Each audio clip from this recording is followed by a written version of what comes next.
بسم الله الرحمن الرحيم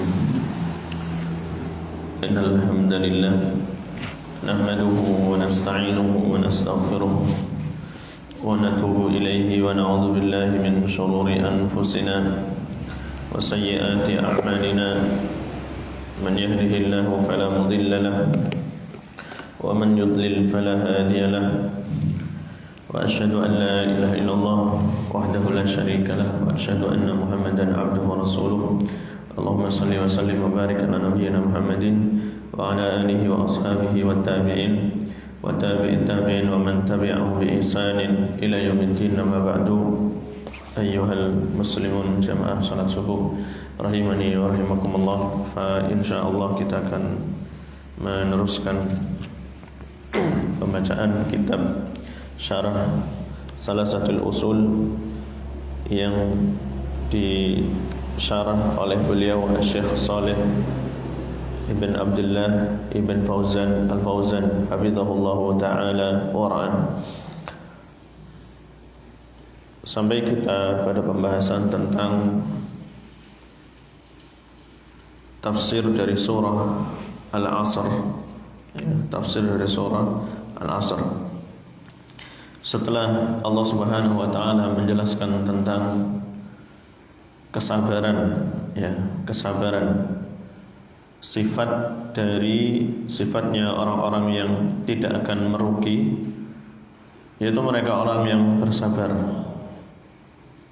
atau dikatakan di sini orang yang tawasau bisabri, orang yang saling berwasiat untuk menetapi kesabaran. Karena kaum muslimin, kesabaran ini merupakan modal seorang untuk bisa menjadi mulia.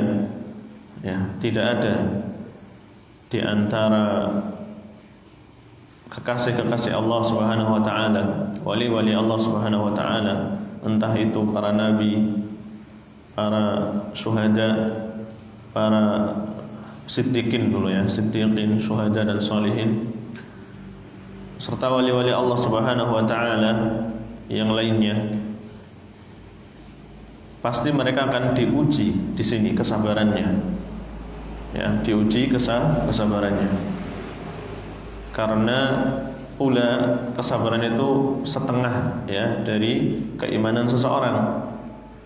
Yang mana iman itu hanya ada pada dua, berbolak-balik di antara dua hal, yaitu di antara kesabaran dan satunya lagi apa? Syukur.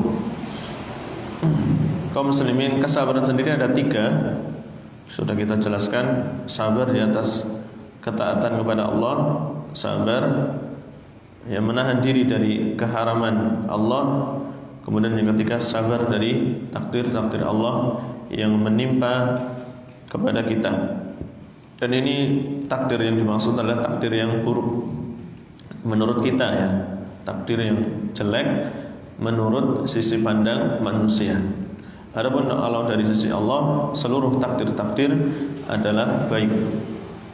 Nah, ini kesabaran, kesabaran sebagai modal atau sebagai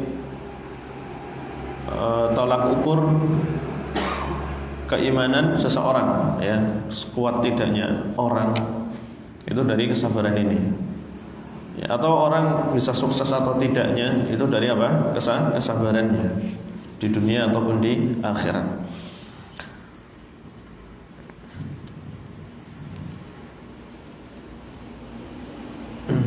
Adapun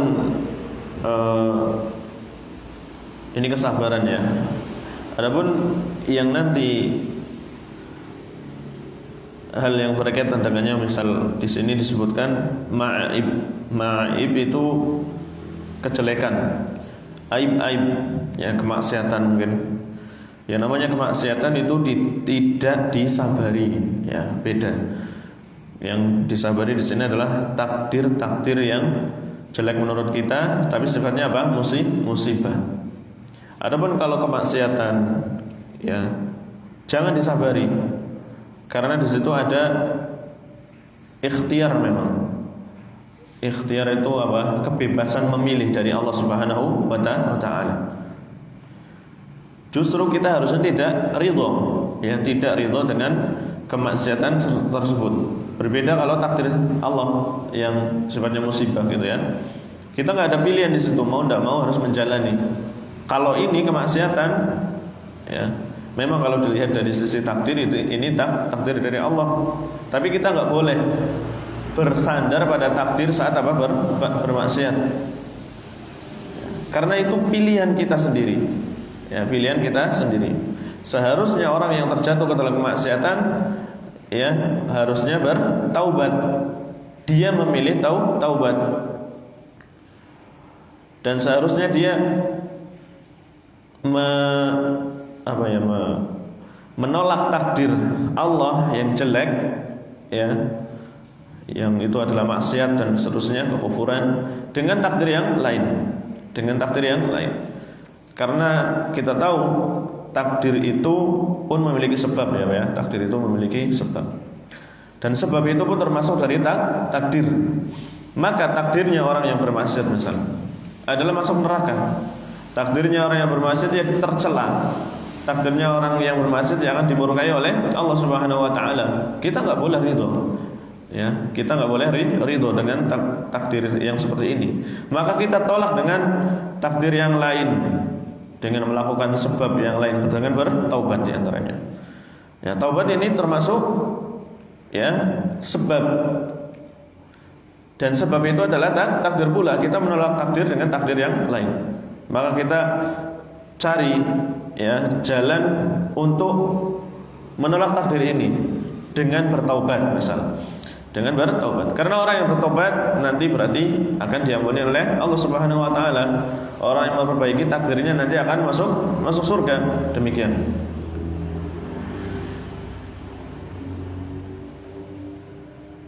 Dan Allah Subhanahu wa taala berfirman, orang yang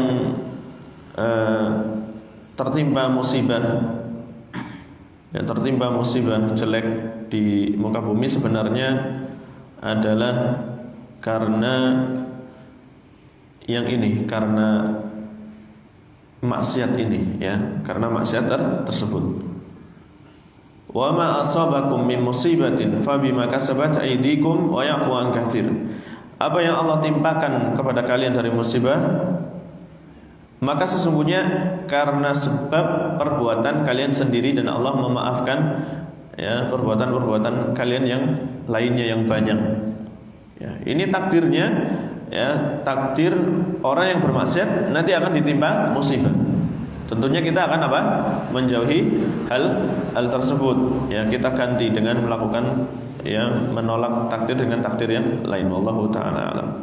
Kemudian kaum muslimin,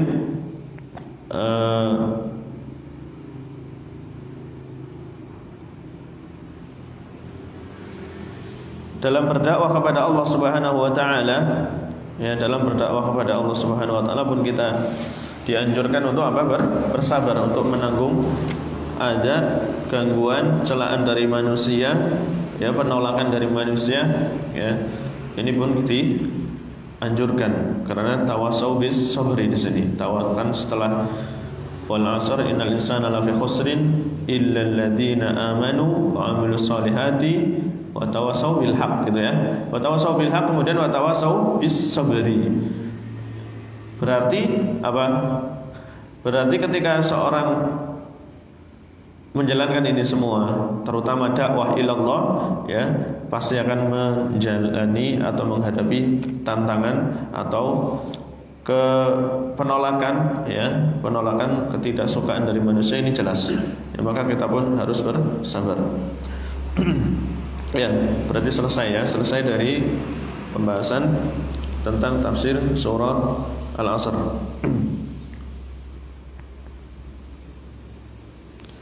Ya, tersisa sedikit, ya, dari kalam Syekh sebenarnya. Kita baca aja, tidak apa-apa.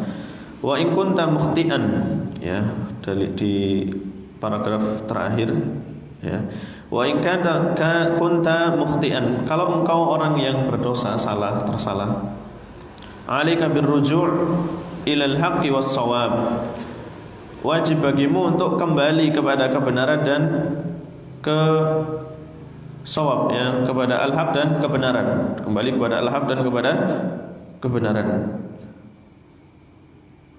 Ini kalau salah ya. Kalau salah. Amma in kunta ala haqqin wa lam tukhti fa 'alaika bis-sabri wal ihtisab.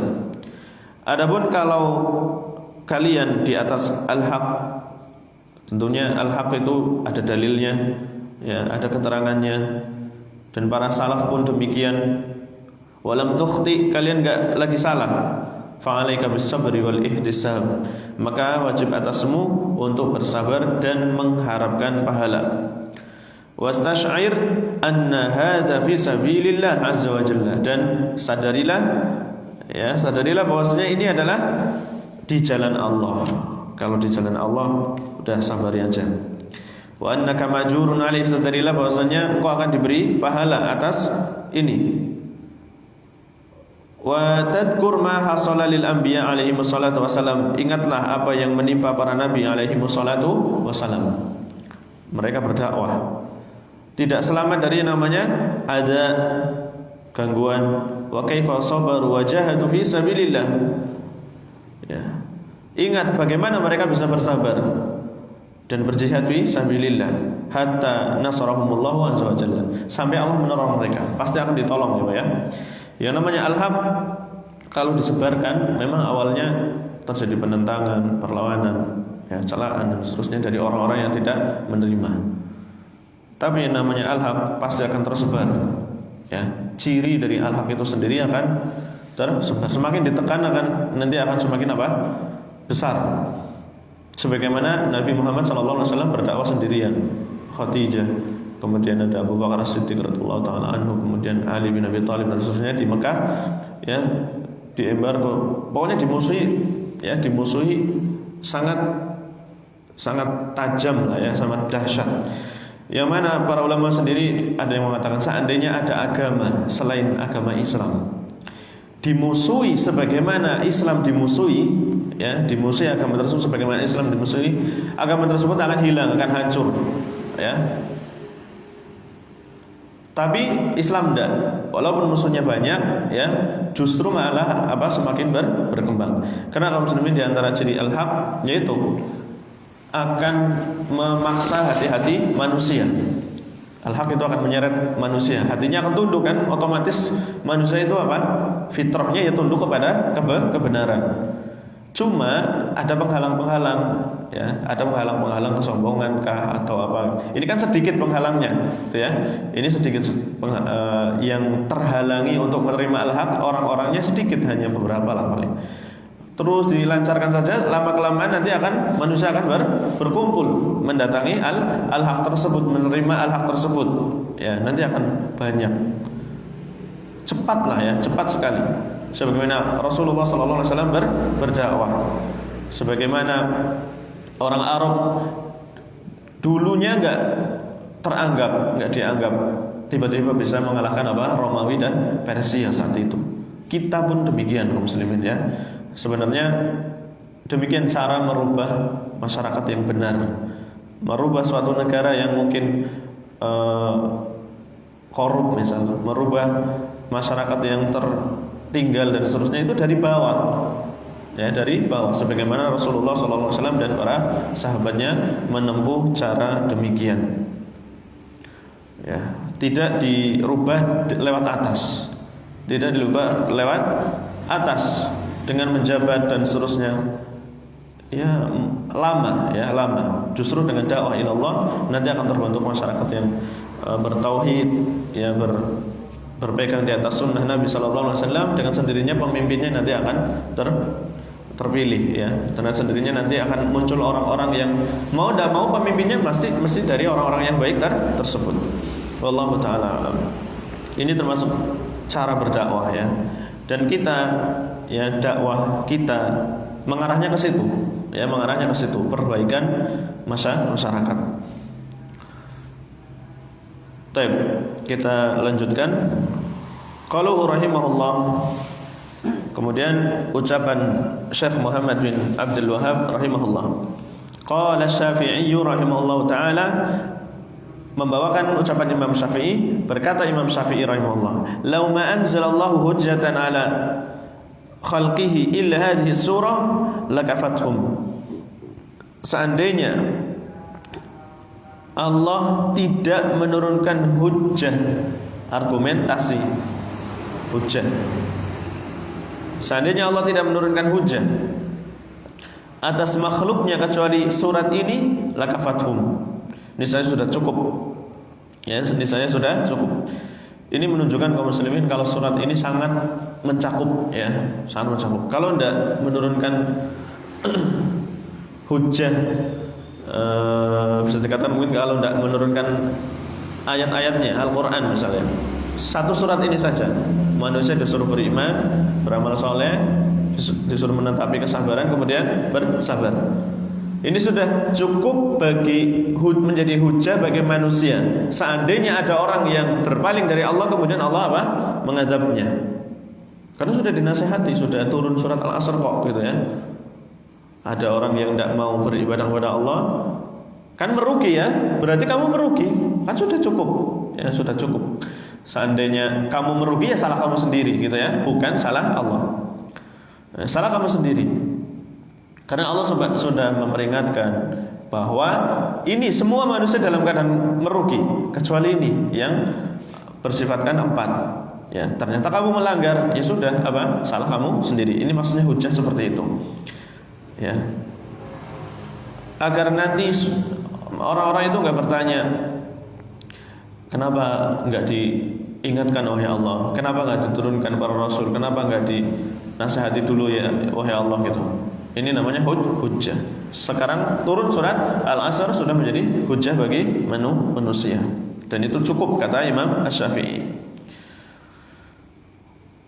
Imam Asy-Syafi'i sendiri adalah Al-Imam Muhammad bin Idris Asy-Syafi'i, ya, Al-Imam Muhammad bin Idris Asy-Syafi'i. Namanya Muhammad ya Pak ya, namanya Muhammad. Bapaknya namanya Idris. Nah, kenapa dinamakan Imam Asy-Syafi'i? Ya, karena nisbatan ila jaddih. Dinisbatkan, dinasabkan kepada kakeknya yang keempat. Ya, berarti Idris kan Muhammad bin Idris. Nanti bin siapa lagi gitu ya? Nanti sampai keempat, kakek yang keempat, nomor 4. Sedangkan kakeknya di antara kakeknya yang nomor 4, ini kakeknya yang nomor 4 adalah Syafi'i namanya, sehingga dinamakan Syafi'i.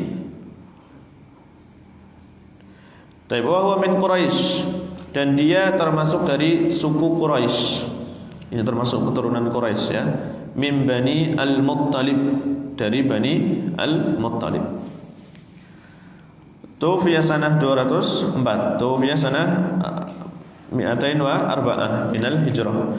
Diwafatkan pada tahun 204 Hijriah ya Pak, ini berarti masih zaman awal-awal 204 Hijriah. Wa huwa ahadul a'immah al-arba'ah, halaman berikutnya, dan beliau adalah salah seorang imam dari imam yang 4, imam madhab ya, imam madhab. Walaupun di sana ada madhab yang lainnya. Madhab yang terkenal pertama adalah Imam Malik. Ya, Imam Malik. Kemudian Imam Abu Hanifah, kemudian Imam Asy-Syafi'i, kemudian Imam Ahmad bin Hanbal. Ini yang terkenal 4 ini karena memang muridnya ribuan, ya, muridnya banyak sekali. Tercatat ucapan-ucapan Imam Syafi'i, Imam Ahmad dan seterusnya tercatat di dalam kitab-kitabnya. Sampai sekarang kitabnya banyak sekali ya. Imam Syafi'i banyak banget kitabnya. Kalau mau belajar fikih Syafi'i, ada kitab yang kecil, ada yang pertengahan, ada yang berjilid-jilid. Nanti pun demikian mazhab yang lain, mazhab Hambali sebagaimana di Saudi Arabia, ya, dan mazhab yang lain, Imam Abu Hanifah dan seterusnya. Ini 4 mazhab yang terkenal. Sebenarnya masih ada mazhab-mazhab yang lainnya, ya, mazhab-mazhab yang lainnya seperti Ibnu Hazm, ya, Adz-Dzahiri, mazhabnya Imam Abu Thawr dan seterusnya. Wa qala hadhil maqalah, dan beliau mengatakan ucapan ini, ucapan tadi, law ma anzalallahu hujjatan ala khalqihi ila hadhihi surah lakafathum. Kalau seandainya Allah tidak menurunkan hujjah kepada makhluknya kecuali surat ini saja, sungguh sudah mencukupi. Berarti kita sekarang sedang membahas keutamaan surat Al-Asr. Li'anna Allah bayyana bi hadhihi surah asbab as-saqawa asbab as-sa'adah. Karena di sini Allah Subhanahu wa taala sudah menjelaskan sebab-sebab kesengsaraan, sebab-sebab kebahagiaan. Ya Pak, berarti sudah cukup lah ya. Lengkap sudah. Suratnya cuma berapa? Wal 'asr innal insana lafi khusr illa alladziina aamanu wa 'amilus shalihati wa tawassaw bil haqqi wa tawassaw bis sabr. Cuma 3 ayat. Tapi sudah mencukupi. Sebagaimana surat Al-Ikhlas ya Pak ya. Surat Al-Ikhlas sepertiga Quran. Karena memang kandungannya membantah seluruh agama yang ada, menjelaskan tentang ketauhidan. Ini ketauhidan satu surat saja sudah cukup ya untuk membantah semua agama. Qul huwallahu ahad, Allahus samad, lam yalid wa lam yulad wa lam yakul lahu kufuwan ahad. Akan bersinggungan kepada semua agama Hindu misal, agama Kristen misal, agama yang lain Buddha dan seterusnya. Suruh baca surat Al-Ikhlas ini akan tersinggung semua lah ya, tersinggung semuanya. Ya tinggal mau menerima atau tidak. Ya tinggal mau menerima atau tidak. Dan kemudian di antara kandungan Al-Qur'an nanti ada kisah-kisah ya. Ada kisah-kisah, ada ahkam. Sehingga dinamakan ayat sepertiganya karena memang Al-Qur'an itu kandungannya ada 3, ahkam, kemudian kabar-kabar, berita-berita, kemudian ketauhidan.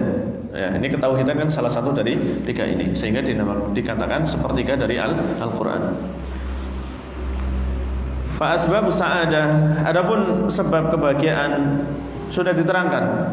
Ya, yaitu 4 sifat: ilmu, amal, dakwah, sabar di atas ada fi sabilillah, dalam menghadapi gangguan di jalan Allah. Maka sudah cukup qamatul hujjah 'ala Allahi ya 'ala khalqihi bi hadhihi surah. Maka setelah tegak hujjah bagi Allah, alasan argumentasi untuk Allah ya, untuk hujahnya Allah untuk para makhluknya dengan surat ini. Sesungguhnya Allah Subhanahu wa taala pun mengatakan, innallaha subhanahu yaqulu lahum inni qad bayyantu lakum. Seakan-akan lah ya, seakan-akan Allah mengatakan, aku telah menjelaskan untuk kalian asbab as-sa'adah fi hadhihi surah al-qasirah al-mukhtasarah. Sebab-sebab kebahagiaan di dalam surat ini yang pendek dan yang ringkas. Wal Qur'an kulluhu was sunnah huma tafasil li hadhihi al-masail al-arba'ah. Kata Syekh, Al-Qur'an dan sunnah semuanya itu penjabaran dari 4 ini. 4 ini kan surah Al-Asr itu. Lakin hadhihi surah bayyanat asbab as-sa'adah mujmalah. Akan tapi surat ini memang menjelaskan sebab-sebab kebahagiaan secara mujmal, secara global. Hanya poin-poin pentingnya. Faqamat bihal hujjah 'alal khalq, maka telah tegak ya hujjah yang tegak hujjah saja dia kepada para makhluk. Sedangkan baqiyah nususil Quran was sunnah mufassalah, baqiyah sisa-sisa nas Al-Quran yang lain ya dan sunnah yang lain itu rincian penjelasan terhadap 4 perkara ini ya. Bukan makna dari kalamnya Imam Asy-Syafi'i bahwasanya surat ini cukup bagi manusia, cukup surat ini saja, tidak seperti itu. Ini cukup maksud sebagai hujjah saja ya, sebagai hujjah bagi Allah terhadap para makhluknya. Karena masih global kan? Masih global. Iman seperti apa? Kan tidak diterangkan di sini. Iman maksudnya ternyata iman itu beriman kepada Allah, kepada malaikatnya, kepada kitabnya, kepada Rasul, hari kiamat, kemudian kepada takdir. Kemudian Islam beribadahnya bagaimana gitu kan? Beribadahnya bagaimana? Yaitu syahadat, salat, zakat, puasa, haji ya, dan seterusnya. Ibadahnya. Karena iman itu yang berkenaan dengan keyakinan, prinsip. Kalau Islam berkenaan dengan apa? Tata cara beribadah kepada Allah. Bukan maksudnya surat ini cukup, ya, karena masih membutuhkan perincian. Law ma anzalallahu ghairuha lakinnaha aqamat hujjah alaihim. Bukan berarti surat ini cukup bagi manusia kalau tidak diturunkan ayat yang lain. Akan tapi yang cukup maksudnya adalah hujjahnya.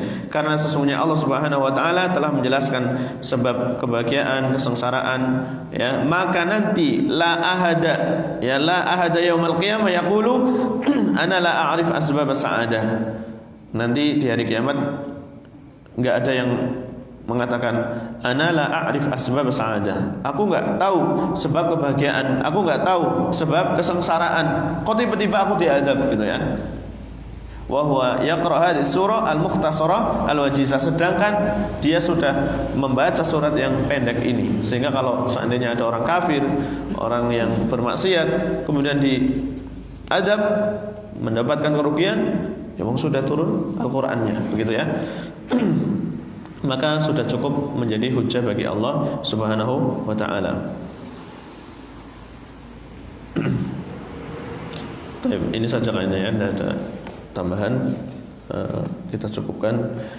InsyaAllah kita akan melanjutkan pada pertemuan yang akan datang. Tersisa pembahasan berkenaan dengan ucapan Imam Bukhari.